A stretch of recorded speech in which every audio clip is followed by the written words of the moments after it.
I'll get you back to that nice gold bed in the Plaza Athénée any minute. Oh, yeah. But somebody said to me, will you, for God's sake, stop asking actors how they act? It's an unanswerable question. Nobody gives a damn how people act.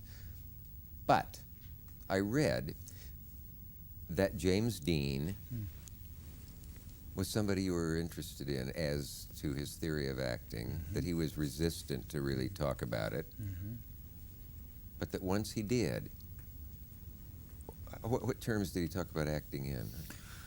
Well,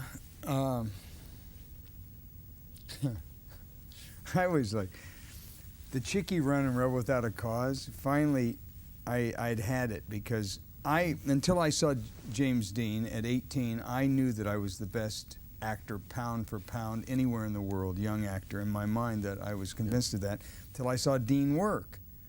And he was doing things that was totally out of my league. I had no idea. I had done Shakespeare at the Old Globe Theater, and my background was classical, and I gave great line readings and appeared to be very natural and very naturalistic, but it was all preconceived. It was all like thought out things. And I saw Dean improvising and doing things that were just not on the printed page, and I didn't know what he was doing, and he was doing it different every time. So finally I'd had it on the Chickie Run, and he wouldn't talk to me, so I grabbed him and I threw him into a car. And I threatened him. Into a car? Into a car. Into a car, and I threatened him and so on, and to tell him that I was the best young actor, but he was better, and I had to know what he was doing or else, you know? Yeah. And so he calmed me down, and he said, well, you've got to start doing things and not showing them. And I said, well, I don't know, what does that mean, do something and don't show it? And he said, well, if you're drinking a cup of coffee, you got to just drink the coffee, not act drinking the coffee. You've got to really drink the coffee. And he said it'll be very difficult at first because you'll be very self-conscious about it. But, you know, you just got to drink it. Or if you're smoking a cigarette, you got to smoke the cigarette, not act smoking the cigarette. But what if you have to kill your wife, assuming you're not O.J. Simpson? Suppose you're playing Othello. Then it helps to be O.J. Simpson. No, if you're playing Othello. Yeah. But no, I mean, well, Strasberg said later, I did study with Strasberg, it's like killing mosquitoes. We've all killed something. Have you had mosquitoes like bothering you and like, you know, so out of an anger thing, it's like that kind of, you use that kind of. So in other words, you can find somewhere in your experience whatever you have to play. Yeah. But like on a moment-to-moment reality level, which is what he was talking about, it's just a simple moment-to-moment reality level. If somebody says hello to you, you say hello. You don't presuppose the fact that in a minute somebody's going to knock at the door. You go and open the door. You don't suppose that somebody's got a gun standing on the other side. Then you see the man with the gun.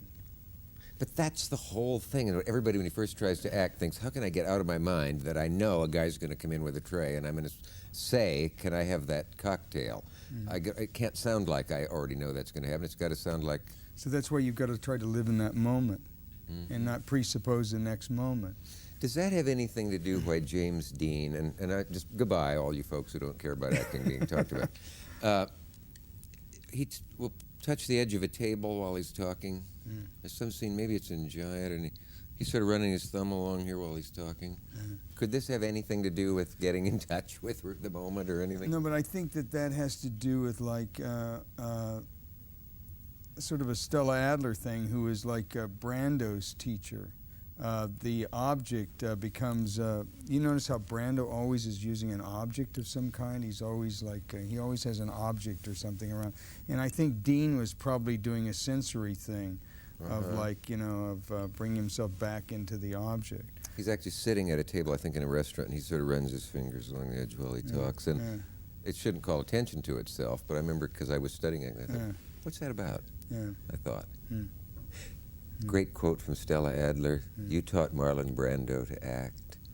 And she said, no, I showed him the door to acting, and he kicked it down. Wow. Isn't that wonderful? Yeah, it's great. It's really great. I hope she really said it, and if not, I'm going to pretend she did for the rest of my life. Absolutely. Dennis, do you buy this? It's sort of a general truism that Marlon Brando, reinvented acting, redefined it. People in England, I read an old essay and said, we didn't know what had hit when Brando first came on the screen. That without him, there might not have been James Dean, there might not have been Sal Mineo. There might not even be Paul Newman. There might not have been you. There might not have been a lot of people. I don't know who else you'd put in that category. But it's true, isn't it? It is true. And also without Kazan. And Kazan. Who I never worked for, but that's a shame. Without Kazan allowing this great talent of Brando to be what it was, to become what it was. But Brando, Streetcar and those performances, Zapata and The Men and all those early performances, all of his performances, but especially the early ones, they changed everything. They changed the whole, redefined acting. We never got to see him on the stage, did we? No, I never did. I neither. Why didn't somebody come out to Kansas, was it for you? Kansas. Nebraska for me, Yeah. and just say, sorry folks, we're taking your kids, we're taking them to New York, they're going to see Marlon Brando. But Marlon Brando's from Nebraska. I know, and he didn't invite me either. Wow. Yeah, he is from Nebraska. But By the way, his book amazing. is quite interesting. Did you get a chance to read his book? No, I haven't yet, but everybody's been telling me. I would like to read both of them. I'd like to read his and the one about him. The sort of nasty, unauthorized one. And then Have you read Brando both? book. No, I've read Marlon's book. I call him Marlon. Yeah. I've read his book. Yeah. But I hear the other one's good, too. That could very well be. Do you believe this? Frank Sinatra was the original choice for the part Brando played in On the Waterfront? Have I shocked you? No, is that true? Yes. Kazan's choice? Yes. I don't know why I blurted this out now. This will prove, is the press alert? Will anyone pick up on this? Wow. Will Liz Smith's spies hear this? But I have to say that I believe so much in Kazan that it's amazing to me to must have been a good idea. Well, Kazan was the greatest actor's director. Sinatra's not a bad actor in any Not means, at all. and thank God Brando played it, and I'm so happy you were me able to too. be two shows here. Thank you, Dennis. Thank you, Dick. See you again. Okay. So long. See you next time.